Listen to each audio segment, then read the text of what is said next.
নির্বাচনে রাষ্ট্রবিরোধী আদিবাসী বিচ্ছিন্নতাবাদ প্রচারকারীদের প্রার্থিতা ও ছাত্রত্ব বাতিল এবং শাস্তির আওতায় নিয়ে আসতে হবে। এটাই হচ্ছে আমাদের মূল মেইন কাজ। বাংলাদেশ জাতীয়তাবাদী ছাত্রদল একটা ডানপন্থী সংগঠন হয়ে কিভাবে এসব যে শহীদ প্রেসিডেন্ট জিয়াউর রহমান যিনি বাংলাদেশি জাতীয়তাবোধকে ধারণ করার জন্য পার্বত্য চট্টগ্রামকে এই সন্ত্রাসীদের হাত থেকে রক্ষা করার জন্য অনেক কাজ করে গেছেন, সেই সংগঠন থেকে যদি কাউকে এই সন্ত্রাসীদের মতো ইউক্রেনের মতো একটা সন্ত্রাসী ছেলেকে যদি নমিনেশন দেওয়া হয়, তাকে এই ক্রীড়া সম্পাদক করে পরিবর্তন করা হয়, তাহলে সেটা বাংলাদেশের রাজনীতির জন্য, বাংলাদেশের সার্বভৌমত্বের জন্য সবচেয়ে বড় হুমকি বলে আমরা মনে করছি। অতীত স্বৈরাচার হাসিনার আমলে সে একটা চুক্তি করেছিল, নাম ছিল পার্বত্য চুক্তি, কিন্তু এখানে আমাদের বলে বেড়ানো হয়েছে শান্তি চুক্তি। কিন্তু এই পার্বত্য চুক্তি আমার কাছে আছে, এই যে সিএসটি অ্যাকর্ড আমার কাছে আছে। এখানে তিনি যে আদিবাসী সম্মেলন বাস্তবায়ন কমিটির আহ্বায়ক, তিনি 52 বার উপজাতি শব্দে ব্যবহার করার স্বাক্ষর করেছেন এবং ওই অঞ্চলের সার্বিক উন্নয়ন অর্জন করার প্রয়োজনীয়তা স্বীকার করিয়েছেন। বিদ্যালয়ের ছাত্র সংসদকে নির্বাচনকে কেন্দ্র করে বিদেশি এনজিও ভারতীয় প্রেসক্রিপশনের দাবিতে আদিবাসী বিচ্ছিন্নতাবাদ প্রচারণা কায়েম করার ষড়যন্ত্র হচ্ছে। আদিবাসী প্রচারণার মধ্যে পার্বত্য চট্টগ্রামকে বাংলাদেশ থেকে বিচ্ছিন্ন করে কথিত জুমল্যান্ড কিংবা ভারতের সাথে যুক্ত করার গভীর ষড়যন্ত্র বিদ্যমান।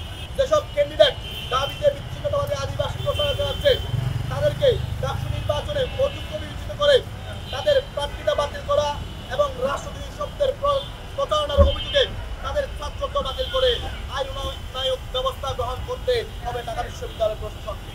কিন্তু এই ব্যাপারে ঢাকা বিশ্ববিদ্যালয়ের প্রশাসনের নীরবতা আমাদের হতাশ করছে। আদিবাসী প্রচারণার বিরুদ্ধে ব্যবস্থা না নেওয়ায় পার্বত্য চট্টগ্রামের যে অখণ্ডতা ঝুঁকি তৈরি হবে, এর জন্য দাবি প্রশাসনও দায়ী থাকবে। বাংলাদেশের প্রায় 99% বেশি মানুষ বাঙালি জনগোষ্ঠী, এর বাইরে আনুমানিক 0.5% উদ্যোগী গোষ্ঠী। এখানে কেউ চাক, কেউ মারমা, কেউ চাকমা ইত্যাদি, এগুলো আমাদের জাতিগত পরিচয়।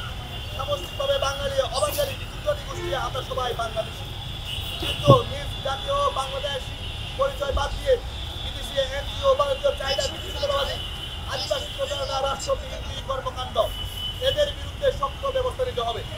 গত আওয়ামী সরকার আমলে দাবির ছাত্রলীগ ও বামপন্থী ছাত্রদের মধ্যে প্রতিযোগিতা চলত যে দাবিকে পাশে কে বেশি ভারতীয় হেজিমনি বা আধিপত্য বিস্তার করতে পারে।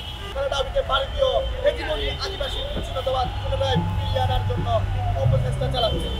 ঢাকা বিশ্ববিদ্যালয়ের প্রশাসনের জন্য আবশ্যক হয়ে দাঁড়িয়েছে দশম বর্ষে আলুবাই গৌরবে ভারতীয় রুদ্রপ্রহ্লাদ ও তার রাষ্ট্রবিরোধী বক্তব্যকে সমর্থনকারীদের বিরুদ্ধে আইনগত ব্যবস্থা নেওয়া এবং তাদেরকে আইন শৃঙ্খলা বাহিনীর হাতে ন্যস্ত করা।